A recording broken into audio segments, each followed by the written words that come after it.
देश नीति केवल सच्ची और पक्की खबरें। दोस्तों, एनडीए गठबंधन के 25 सांसद, ध्यान से सुनिएगा, एनडीए गठबंधन के 25 सांसद इंडिया के संपर्क में हैं। बड़ा झटका नरेंद्र मोदी को सदन में शपथ ग्रहण के बाद लग गया है और इसका खुलासा अब खुद इंडिया ने ही की है। नरेंद्र मोदी ने आज सदन में शपथ जरूर ली और उनके साथ सभी सांसदों ने शपथ ग्रहण का जो पूरा सिलसिला है वो शुरू हो गया है सदन में। लेकिन मोदी की गारंटी छोड़कर अब मोदी जी को कहना पड़ रहा है कि सरकार चलाने के लिए बहुमत होता है, लेकिन देश चलाने के लिए सहमति बहुत जरूरी होती है। कि सरकार के लिए बहुमत तो जरूरी है, लेकिन देश चलाने के लिए सहमति की आवश्यकता है, सहमति की जरूरत है। यानी मोदी जी सिर्फ विपक्ष को ही नहीं, साथ में अपने सहयोगी दलों को भी साधने की वो कोशिश कर रहे हैं, क्योंकि उन्हें भी मालूम है कि एनडीए गठबंधन की सरकार तो नहीं चल सकती, एनडीए ज्यादा देर तक के लिए चलेगा नहीं, ये गठबंधन टिकेगा नहीं। या तो वो खुद तमाम नेताओं को, तमाम सांसदों को, बाकी दलों के सांसदों को वो खरीद फरोख्त करने की कोशिश करेंगे, उनके खिलाफ ईडी सीबीआई के चार्जेस लगाएंगे, या फिर भारतीय जनता पार्टी के साथ वो तमाम सांसद अपनी पार्टी के साथ बीजेपी से अलग हो जाएंगे।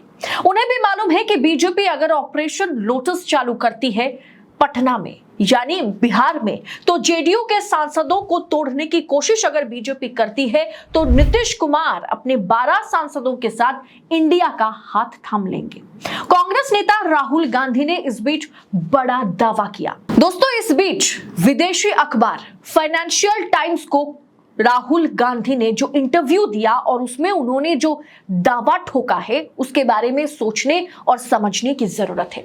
राहुल गांधी ने यह दावा कर दिया है कि प्रधानमंत्री नरेंद्र मोदी के नेतृत्व वाली नेशनल डेमोक्रेटिक अलायंस यानी एनडीए सरकार बहुत कमजोर है और छोटी सी गड़बड़ी सरकार गिरा सकती है। कांग्रेस के पूर्व अध्यक्ष ने फाइनेंशियल टाइम्स को, यानी राहुल गांधी ने फाइनेंशियल टाइम्स को इंटरव्यू में यह टिप्पणी की है। उन्होंने फाइनेंशियल टाइम्स को जो इंटरव्यू दिया उसमें उन्होंने ये कहा कि यह सरकार ज्यादा दिन तक चल नहीं सकती। उन्होंने कहा कि आंकड़े नाजुक है, छोटी से छोटी गलती सरकार को गिरा सकती है, बशर्ते एक सहयोगी को इधर उधर मुड़ना होगा। अगर कोई इधर उधर हो जाए तो बीजेपी का पूरा आंकड़ा गड़बड़ा जाएगा। इससे पहले राहुल गांधी ने कहा था कि कांग्रेस जो है रायबरेली सीट को बरकरार रखने का फैसला लिया है, क्योंकि राहुल गांधी उत्तर प्रदेश में अपना पैठ जमाने की कोशिश वो कर रहे हैं। इंडिया को उत्तर प्रदेश में बीजेपी के खिलाफ वो मजबूत बनाना चाहते हैं, ये उन्होंने कहा। दूसरी तरफ वायनाड से वो भारी मतों के अंतर से जीत हासिल की है, लेकिन उन्होंने वायनाड सीट को जो है प्रियंका गांधी के लिए छोड़ दिया। और इस बीच ये खबरें सामने आई है जब सदन में राष्ट्रपति जी का, द्रौपदी मुर्मू का अभिभाषण हुआ और उसके बाद जो है जिस तरह से सांसदों की शपथ ग्रहण समारोह में एक एक कर हर एक सांसद शपथ ग्रहण लेने पहुंचे सदन में, वहां पर यह खबरें निकल के सामने आई है कि इंडिया गठबंधन के संपर्क में 25 सांसद हैं, वो भी एनडीए के सांसद। तो वहीं ममता बनर्जी ने भी ये खुलासा किया कि अभी इंडिया गठबंधन सरकार नहीं बना रहा है। इसका मतलब ये मत समझना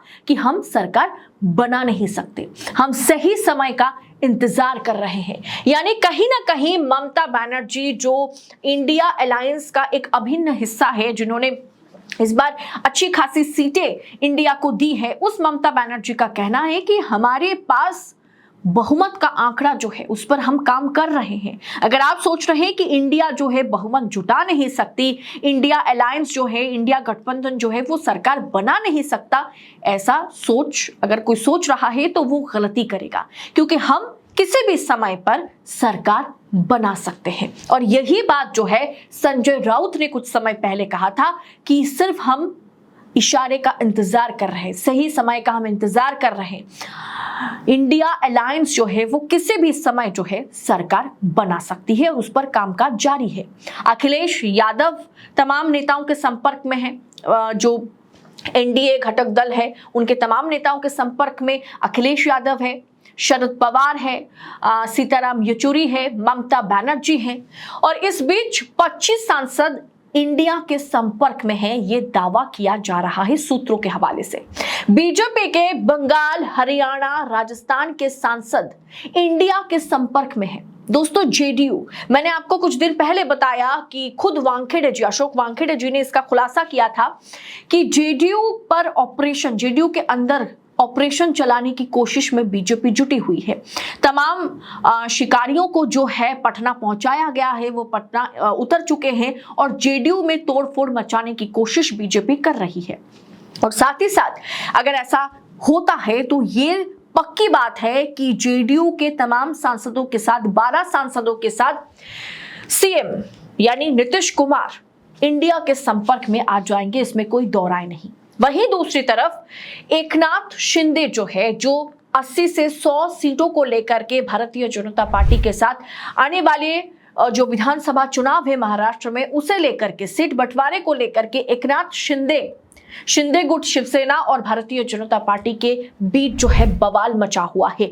80 से 100 सीटें जो है एकनाथ शिंदे को देने को राजी नहीं है बीजेपी। देवेंद्र फडणवीस इस बीच किसी भी समय एकनाथ शिंदे जो है वो पुराने शिवसेना में वापस जा सकते हैं, क्योंकि उनकी पार्टी को 7 सांसद देने के बाद भी एक भी कैबिनेट मिनिस्ट्री नहीं मिली है। ऐसे में एकनाथ शिंदे के 7 सांसद, जेडीयू के 12 सांसद, कुल मिलाकर के देखा जाए और हरियाणा के 2-3 सांसद जो है वो इंडिया के संपर्क में है, ऐसा माना जा रहा है। ब्रिटिश अखबार फाइनेंशियल टाइम्स के मुताबिक राहुल गांधी ने यह भी दावा किया कि जो कि रजक खेमे है उसमें बड़ा असंतोष है और उसके भीतर ऐसे लोग हैं जो हमारे संपर्क में हैं। हालांकि उन्होंने इस बारे में विस्तार से जानकारी नहीं दी है, क्योंकि ये जो भी बातचीत हो रही है, जो भी संपर्क करने की इंडिया के साथ कोशिश कर रहे हैं, उन्हें गुप्त रखा जा रहा है। उनके नामों को बाहर जो है डिस्क्लोज नहीं किया जा रहा, ताकि बीजेपी इस ऑपरेशन के बारे में बीजेपी को या शाह को, मोदी को अंदाजा या भनक ना लगे। इसी हफ्ते की शुरुआत में कांग्रेस प्रमुख मल्लिकार्जुन खड़गे ने कहा था, दोस्तों कुछ समय पहले, महज 2-3 दिन पहले कांग्रेस प्रमुख मल्लिकार्जुन खड़गे ने भी कहा था कि जो एनडीए सरकार है ये लंबा नहीं चलेगी, ये सरकार लंबा नहीं चलेगी और ये किसी भी समय गिर सकती है। हमारी चॉइस है ये कि हम विपक्ष में बैठे हैं, वरना सत्ता पक्ष में इस पासा को पलटने में हमें वक्त नहीं लगेगा। विपक्षी गठबंधन के कई नेताओं ने इस दावे को दोहराया है कि एनडीए सरकार कमजोर स्थिति में है और एनडीए सरकार के तमाम सांसद जो है वो इंडिया के साथ आने की कोशिश में है, इंडिया का दामन थामने की कोशिश में है और भारतीय जनता पार्टी के साथ जो है गठबंधन तोड़ना चाहते हैं। ऐसे में जहां सदन में आप कह सकते हैं कि 24 जून से सदन का सत्र शुरू हो गया, इसके बाद जो है 26 जून को स्पीकर पद का चुनाव है, उसके बाद जो है कि सदन में बहसबाजी शुरू हो जाएगी, तमाम कानूनों पर, तमाम मुद्दे पर बात की जाएगी। क्या उस बीच इंडिया कुछ बड़ा खेल कर सकती है? क्या इंडिया अलायंस के आगे एनडीए जो है पूरी तरह से कमजोर होता हुआ नजर आ रहा है? आपको क्या लगता है? आप अपनी राय कमेंट कर हमारे साथ जरूर शेयर कीजिएगा। बाकी ये दावा जो राहुल गांधी ने किया है, उनकी जो भविष्यवाणी है कि ये सरकार चल नहीं सकती, और उनकी इस भविष्यवाणी को कहीं ना कहीं हर एक विपक्षी नेताओं ने सही, कहीं ना कहीं मायने में सही ठहराने की कोशिश की है। चाहे सीताराम येचुरी हो, चाहे शरद पवार हो, चाहे संजय राउत हो, चाहे अखिलेश यादव हो, चाहे ममता बनर्जी हो, सब बस यही कह रहे हैं कि हम सही मौके का, सही वक्त का इंतजार कर रहे हैं। किसी भी समय एनडीए सरकार के बदले इंडिया सरकार बन सकती है।